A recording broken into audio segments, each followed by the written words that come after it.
Sering melihat awan berwujud binatang dan tokoh-tokoh pewayangan seolah lagi rapat, dan yang unik melihat wujud yang semar berlapis-lapis seperti anak tangga dari awan paling bawah kecil semakin ke atas berlapis besar, kira-kira sanepo atau pertanda apa? Itu dulu. Itu pancaran hati.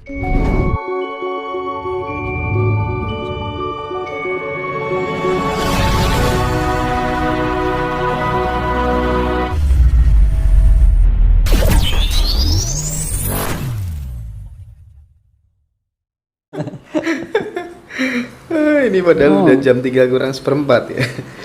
Ini dari siapa ini? Ini nggak jelas namanya. Mas, titip pertanyaan ke Mas Tinus ya.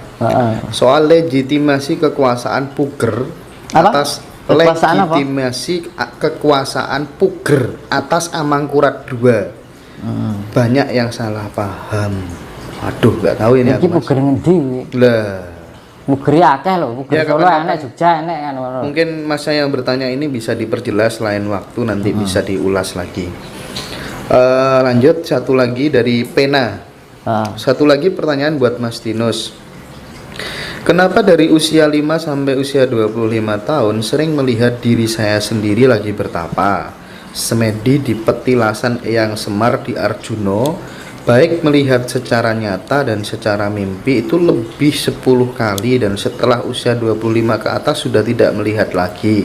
Cara mengolahnya bagaimana kira-kira? Itu kemelekatan sifat ionisasi yang melekat di dalam diri tubuh kita yang akhirnya tidak terrespon oleh diri kita sendiri, akhirnya menjadi sebuah ketidakperhatian kita yang termanifestasi dari ionisasi leluhur, akhirnya luntur.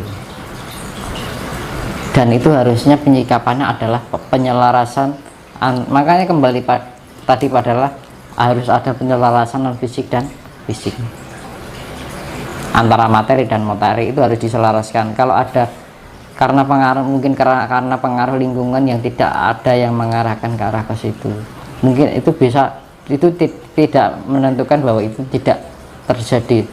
Bisa terjadi kalau kita bisa mau berniat untuk mengembalikan lagi.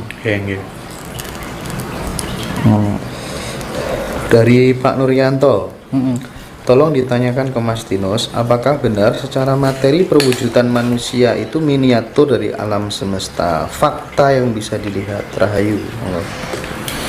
Kita itu adalah bagian terkecil dari alam semesta. Gimana Mas? Ketika alam ini gatal, itu karena pengaruh perbuatan yang tidak mengenakkan. Itu wae. Loncek dhewe wae. Dari outsider Rahayu Mas Indra, salam nggih Mas Tinus, sehat selalu, matur suwun. Pungki Ari Wibowo, assalamualaikum. Waalaikumsalam Mas Tinus, saya mau tanya, saat malam Senin sebelum hari H pemilihan presiden, aku merasakan munculnya pusaka Trisola Weda masuk ke Pak Jokowi dan selanjutnya keluar lagi pada tanggal 30 Oktober 2020 dan menyebar ke seluruh alam sebagai tanda tegak tidaknya iman seseorang atau bangkitnya jiwa seseorang. Dan pada malam tahun baru 2021 bangkitnya ular kobra. Apa yang sebenarnya terjadi? Apa hubungannya dengan ulasan Mas Tinus mengenai Dewa Siwa di Pulau Jawa? Salam Rahayu. Saya kembalikan untuk kembali simak video-video saya sebelumnya. Ular kobra itu adalah ular yang berbisa. Yang berbisa adalah mulut kita sendiri. Mulut itu sangat berbahaya, Mas. Karena apa? Mulut adalah hasil dari olah pikir kita dan rasa kita sendiri. Kalau rasa dan pikir kita negatif, mulut kita juga negatif. Kalau pikiran dan rasa kita positif, mulut kita juga positif. Itu literally. Iya. Ini Mas, ini dari Pena lagi bertanya nih, agak panjang Mas Tinus, tapi nggak apa-apa. Bung, saya sering melihat awan berwujud binatang dan tokoh-tokoh pewayangan seolah lagi rapat, dan yang unik melihat wujud yang semar berlapis-lapis seperti anak tangga dari awan paling bawah kecil semakin ke atas berlapis besar, kira-kira sanepo atau pertanda apa? Itu dulu. Itu pancaran hati dirinya yang terkoneksi oleh alam. Oh iya, jadi semua itu muncul dari dirinya ya? Jadi itu harus dia pelajari makna dari itu dan harus dia jalankan. Siap. Yang kedua, dulu waktu di Lampung saya tiap berangkat ke pasar jam setengah 4 pagi. Saat berangkat saya melihat seperti awan atau asap, tapi bukan asap, lebih mirip seperti wujud angin hitam seolah menyebar ke seluruh bumi. Dan anehnya, awan, asap, angin yang berwujud hitam itu memasuki rumah-rumah semua orang, rumah-rumah semua orang ya. Ada yang masuk pergi, ada yang masuk menetap di dalam rumah, ada yang mau masuk tapi tak bisa. Ketika di hati bertanya kira-kira apa itu, tidak ada jawaban di hati itu. Apa yang ada hanya orang yang beriman kembali Allah yang selamat. Itu terjadi sebelum corona kurang 3 bulan. Kira-kira itu, kira-kira apa itu Mas? Ada 3 unsur: kebingungan, ketenangan, dan kepanikan. Kalau orang tenang tetap saja nggak kemana-mana, santai menghadapi segala sesuatu dengan segala kepasrahan diri kita pada Tuhan. Segala sesuatunya, jika kita dasarnya adalah kasih, bahwa kita dasarnya ada kepasrahan, segala sesuatunya adalah ada yang menentukan. Di dalam kita menjalani kebenaran akan menerima diri kita. Namun di dalam kepanikan, dia secara naluri hati dalam diri kita mempunyai sesuatu yang tidak kebenaran di dalam dirinya secara hati nurani. Makanya di dalam bencana besok, siapa yang tidak tenang akan terlihat, siapa yang khawatir akan terlihat. Itu naluri, Mas. Aku nggak mau menjawab bagaimana itu oncai dewi. Siap bos. Lia Mahbub, pertanyaan buat Mas Tinus. Apa setiap orang pilihan ada panggilan gaib untuk datang ke Gunung Lawu dan punya kunci untuk buka pintu gaib di sana, serta menunggu umur dewasa dan bertemu dengan siapa? Mohon tolong tanyakan. Ikuti aja alur hati itu sendiri. Iya. Jangan tolak, karena apa? Sudah saya jelaskan itu tadi yang di hari video sebelumnya. Ulas kembali, pahami bahwa segala sesuatunya itu adalah wukir Mahindra. Mas Hendra. Oh iya, Mas Hendra. Mas Hendra Tonik. Disimak lagi nanti. Yang video sebelumnya. Assalamualaikum Mas Hendra. Sudah pernah wawancara? Aduh, enggak. Saya bingung mau tanya apa, Mas.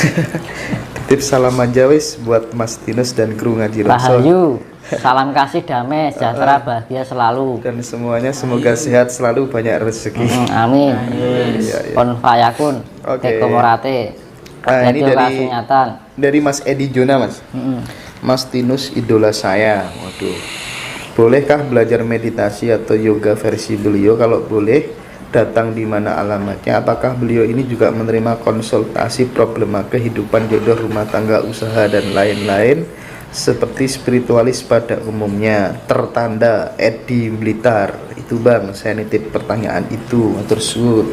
Kalau masalah kehidupan duniawi kembali pada diri masing-masing. Wong hidup itu berikhtiar, tapi ikhtiar itu harus dilambari dengan. Mas Tinus mengajarkan kepercayaan diri, tapi justru orang pengennya malah bergantung kepada orang lain. Ini kontradiktif. Oh gitu. Yang diajari pengennya bergantung kepada orang lain malahan. Ya semuanya kembali pada diri masing-masing, Mas.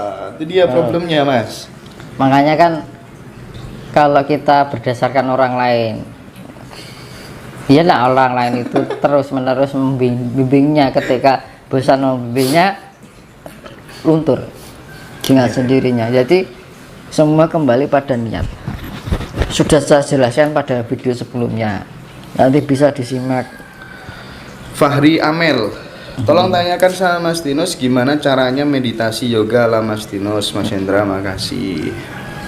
Tetap 5 tadi ya, Mas ya. Tetap mantep, bisa disimak di video sebelumnya. Diulangi, Mas. Tetap Pertama kok. tetap di mana? Iya. Pertama apa? Tetap itu adalah dimanapun berada kita harus merasakan nyaman dulu. Tetap madep, Entah itu malam, entah itu siang, entah itu pagi, entah itu dimanapun berada, tetap dulu. Ya menurut kita nyaman di mana aja gitu. Oke. Terus madep, kita fokuskan pada Tuhan yang Maha Pencipta, bahwa segala sesuatu ada yang menguasai. Ya. Ya. Sifatnya kita kepasrahan. powerful, Oke Mas. ya kan. Terus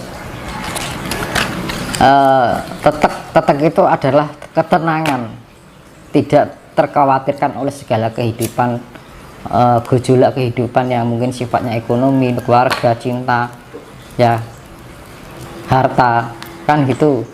Jadi tetap segala kita kesampingan dalam sifat keduniaan itu tadi. Kalau kita sudah membawakan itu, menep, segala yang keruh akan menjadi bening, akhirnya sudah terlihat bening, ya kan. Pawitra, makanya digambarkan gunung Penanggungan itu pawitra, itu artinya air yang bening.